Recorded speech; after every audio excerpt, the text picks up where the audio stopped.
Berawal dari keisengan, Riana atau lebih dikenal dengan panggilan Ririn yang menyukai kuliner pempek, membuat dirinya mulai melirik bisnis ini. Awalnya ia memulai bisnis ini melalui media online. Namun berkat keuletan dan kerja kerasnya selama 5 tahun, ia berhasil memiliki tempat sendiri yang berada di wilayah Simpang Bandara SMB 2 Palembang. Ririn mengakui salah satu keunggulan yang dimiliki pempek Ririn dengan yang lain yaitu terletak pada cuko pempeknya yang lebih kental dengan ramuan yang khas. Cukonya yang lebih kental kayak gitu.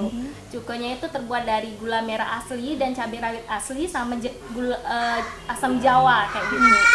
Takarannya juga kita nggak terlalu banyak menggunakan air kayak gitu. Jadi cukonya itu kental kayak gitu. Jadi pas dicocol itu lengket kayak gitu, di mulut tuh terasa kayak gitu cuka Palembang. Ia juga menambahkan, modal awal yang diperlukan untuk membuka pempek Ririn sebesar 50 juta rupiah. Jumlah ini sudah termasuk biaya sewa tempat, perlengkapan, serta untuk bahan produksi. Harga pempek kecil yaitu Rp3.500, sedangkan yang besar Rp15.000, dan dalam sebulan dirinya bisa meraih omset Rp20 juta.